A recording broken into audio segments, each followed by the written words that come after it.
അസ്സലാമു അലൈക്കും വറഹ്മത്തുള്ളാഹി വബറകാതുഹു. അൽഹംദുലില്ലാഹി റബ്ബിൽ ആലമീൻ വസ്സലാത്തു വസ്സലാമു അലാ അഷ്റഫിൽ മുർസലീൻ വഅലാ ആലിഹി വസഹ്ബിഹി അജ്മഈൻ. അമ്മാ ബഅദ്. ബഹുമാനമുള്ള സുഹൃത്തുക്കളെ, പ്രിയപ്പെട്ട സഹോദരങ്ങളെ, പ്രേക്ഷകരെ, അള്ളാഹു നമ്മളെ സ്വീകരിക്കട്ടെ. അള്ളാഹു നമ്മുടെ കാര്യങ്ങളൊക്കെ റാഹത്തിലും സന്തോഷത്തിലുമാക്കി തരട്ടെ. പ്രിയപ്പെട്ടവരെ, അള്ളാഹു തആലയുടെ കാരുണ്യത്തിൻ്റെ ആ ഒരു അളവും അതിൻ്റെ വിശാലതയുമൊക്കെ അതൊന്ന് കേട്ടാൽ, അതുമായി ബന്ധപ്പെട്ട് വന്ന ഹദീസുകൾ നമ്മൾ കേൾക്കുമ്പോൾ ഉണ്ടാകുന്ന ഒരു വലിയ ഒരു പ്രതീക്ഷയുണ്ട്. ആ പ്രതീക്ഷയിലാണ് നമ്മളുടെ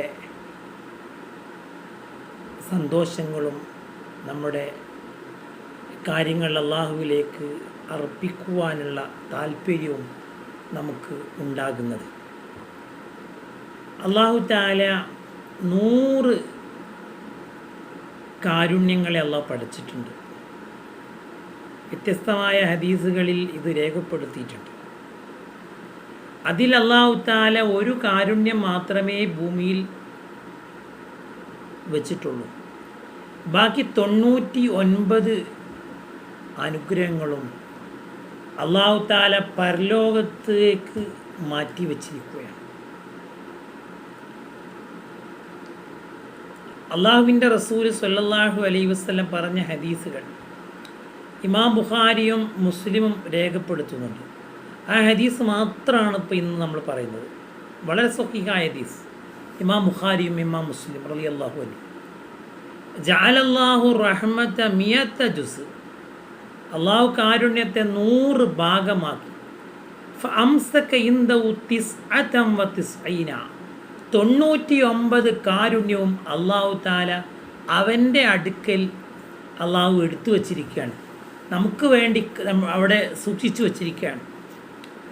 അൻസല ഫിൽ അർളി ജുസ്അൻ വാഹിദ, ഒരു കാരുണ്യം മാത്രമാണ് അള്ളാഹു ഭൂമിയിലേക്ക് ഇറക്കിയിട്ടുള്ളത്. എന്നാലോ ആ ഒരു കാരുണ്യത്തിൻ്റെ വിശാലത എത്രയാണ്? ഫമിൻ സാലിക്കൽ ജുസി, ആ ഒരു കാരുണ്യത്തിൽ നിന്നാണ് യതറാഹമുൽ ഖലായിഖു, സൃഷ്ടികൾ പരസ്പരം കാരുണ്യത്തോടെ വർത്തിക്കുന്നത്. സൃഷ്ടികൾ, ആളുകൾ പരസ്പരം കാരുണ്യത്തോടെ വർത്തിക്കുന്നത്, ഒരാൾ മറ്റൊരാളോട് പുഞ്ചിരിക്കുന്നത്, ഒരാൾ മറ്റൊരാളെ സഹായിക്കുന്നത് തുടങ്ങി, മാതാപിതാക്കൾ മക്കളെ സ്നേഹിക്കുന്നത്, അവരെ ലാളിക്കുന്നത്, ഇതെല്ലാം കാരുണ്യത്തിൻ്റെ ഭാഗമാണ്. ഈ കാരുണ്യമൊക്കെ ആ ഒരു ഭാഗത്തിൽ നിന്നുള്ളതാണ്. ഇതുവരെ നബി സല്ലല്ലാഹു അലൈഹി വസല്ലമ തങ്ങൾ നമുക്ക് ഒരു കാര്യം കൂടെ പറഞ്ഞു തരുന്നു. ഹത്താ തർഫഅ ദാബത്തു ഹാഫിറഹാ അൻ വലദിഹാ ഖശിയത അൻ തുസീബഹു, അതായത് മൃഗം അതിൻ്റെ ആ കുളമ്പിനെ തൻ്റെ കുട്ടിയിൽ നിന്ന് ഉയർത്തുന്നത്, ആ കുട്ടിക്ക് എന്തെങ്കിലും അപകടം പറ്റുമോ എന്ന് പേടിച്ചിട്ട് ആ കുട്ടിയെ പരിപാലിക്കുന്നതിൻ്റെ ഭാഗമായിട്ട് ആ മൃഗത്തിൻ്റെ ആ മാതാവ് ചെയ്യുന്നത്. പശുവാണെങ്കിൽ പശുക്കുട്ടിയുടെ അതിനെ ബുദ്ധിമുട്ടാക്കരുത് എന്ന് കരുതി പശു, ആടുംകുട്ടിയാണെങ്കിൽ ആട്, ഒട്ടകമാണെങ്കിൽ ഒട്ടകം, ഏത് മൃഗമാവട്ടെ തൻ്റെ കുട്ടിക്ക് ഒരു പ്രയാസം വരരുത് എന്ന് കരുതുന്നത് അതിൻ്റെ ഭാഗമാണ്. അകിടിൽ നിന്ന് പാല് കുടിക്കുമ്പോൾ തൻ്റെ കുട്ടിയെ, ഏതൊരു മൃഗവും ആ കുട്ടിയെ സംരക്ഷിക്കുന്നത് നമുക്ക് കാണാൻ പറ്റും. കോഴിത്തള്ള അതിൻ്റെ കുട്ടികളെ എന്തെങ്കിലുമൊക്കെ പരുന്തുപോലത്തെ ജീവികൾ, പക്ഷികൾ വരുമ്പോൾ അതിൽ നിന്ന് രക്ഷപ്പെടാൻ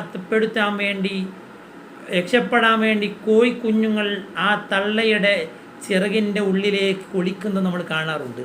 ഇതൊക്കെയും ആ കാരുണ്യത്തിന് പെട്ടതാണ്. അപ്പോൾ സൃഷ്ടികളായ ആളുകൾ എന്തിനാണ് അല്ലാഹു തആല ഒരു കാരുണ്യത്തെ അവിടെ മാറ്റിവെച്ചിട്ടുള്ളത്? വേറൊരു റിപ്പോർട്ടിൽ പറയുന്നത് ഇന്നലില്ലാഹി തആല മിയത റഹ്മത്തിൻ അൻസല മിൻഹാ റഹ്മതൻ വാഹിദതൻ ബൈനൽ ജിന്നി വൽ ഇൻസ്.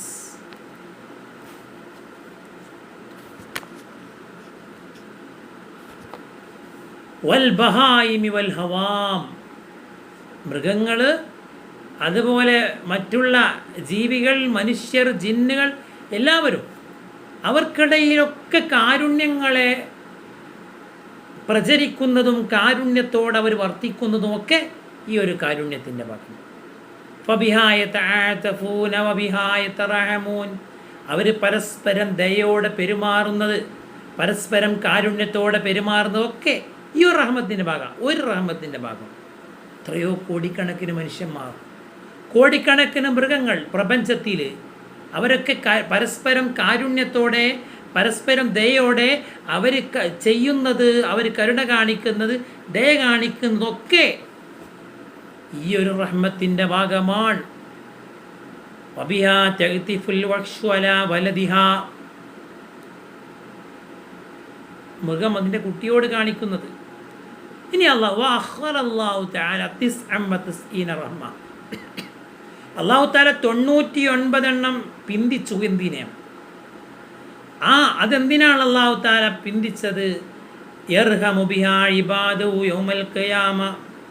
അന്ത്യനാളിൽ അല്ലാഹു തആല അടിമകൾക്ക് കാരുണ്യം ചെയ്യുവാൻ വേണ്ടി ആ 99 അല്ലാഹു തആല പരലോകത്ത് അവനിക്ക് ഇഷ്ടപ്പെട്ട ഇബാദത്തുകൾ ചെയ്ത് അവൻ്റെ ഇഷ്ടത്തിനനുസരിച്ച് ജീവിച്ച് അവൻ്റെ പൊരുത്തത്തിലായി ജീവിച്ച് മൺമറഞ്ഞു പോയ ആളുകൾക്ക് കാരുണ്യം ചെയ്യുവാൻ വേണ്ടിയിട്ടാണ് 99 അള്ളാഹു എടുത്തു വച്ചിട്ടുള്ളത്. ഇവിടെ ഒന്നേ അള്ളാഹു തആല നമുക്ക് തന്നിട്ടുള്ളൂ. ആ ഒന്നുകൊണ്ട് തന്നെ നമ്മൾ ഇത്രത്തോളം കാരുണ്യത്തോടെയൊക്കെ വർത്തിക്കുന്നുണ്ടെങ്കിൽ പ്രിയപ്പെട്ടവരെ, 99 കാരുണ്യം നമുക്ക് കിട്ടുമ്പോൾ ഉണ്ടാകുന്ന ഒരു സന്തോഷം എത്രയാണ്, ആ അനുഭൂതി എത്രയാണ്, പറയാൻ കഴിയൂല നമുക്ക്. അപ്പോൾ പ്രിയപ്പെട്ടവരെ, എന്തിനാണിത് പറയുന്നതെന്ന് ചോദിച്ചാൽ, അല്ലാഹു തആല നമ്മൾ അത്രത്തോളം ഇഷ്ടപ്പെടുന്നുണ്ട്, അത്രത്തോളം നമ്മളെ സ്നേഹിക്കുന്നുണ്ട് നമ്മളെ റബ്ബ്. നമുക്ക് വേണ്ടി നമ്മളെ റബ്ബ് അത്രത്തോളം കരുതി വച്ചിട്ടുണ്ട്. എന്താണ് നമ്മൾ ചെയ്യേണ്ടത്? അല്ലാഹു തആലയിലേക്ക് അടുക്കുക, അള്ളാഹുവിൻ്റെ കാരുണ്യം ചോദിച്ചു വാങ്ങുക, അള്ളാഹുവിനോട് എപ്പോഴും ദുആ ചെയ്യുക. ഉദ്ഉനി അസ്തജിബ് ലക്കും. നിങ്ങൾ ദുആ ചെയ്തോളൂ, ഞാൻ നിങ്ങൾക്ക് ഉത്തരം തരും. നിങ്ങൾ ദുആ ചെയ്യുമ്പോഴൊക്കെ ഞാൻ നിങ്ങൾക്ക് ഉത്തരം തരും. വിവിധങ്ങളായ ആയത്തുകളും ഹദീസുകളും ഇതുമായി ബന്ധപ്പെട്ട് പറയാനുണ്ട്. അള്ളാഹുവിലേക്ക് നമ്മൾ അടുക്കുക. അള്ളാഹുവിൻ്റെ റഹ്മത്തിൻ്റെ വലിപ്പവും വണ്ണവും നമുക്ക് ഏകദേശം അതിനെക്കുറിച്ചൊരു ചെറിയൊരു ധാരണയിലേക്ക് നമുക്ക് എത്താൻ കഴിഞ്ഞല്ലോ. ഇനി ആ അള്ളാഹുവിലേക്ക് അടുക്കാനാണ്. അതാണ് ഔലിയാക്കന്മാർ ആ അള്ളാഹുവിനെ അവർ സ്നേഹിച്ചു. മറ്റുള്ളതൊക്കെ ഒരു മാറ്റിവെച്ചു. ഭൗതികമായ സുഖാഡംബരങ്ങളും സൗകര്യങ്ങളും എല്ലാം മാറ്റിവെച്ച് ഏകനായ റബ്ബിലേക്ക്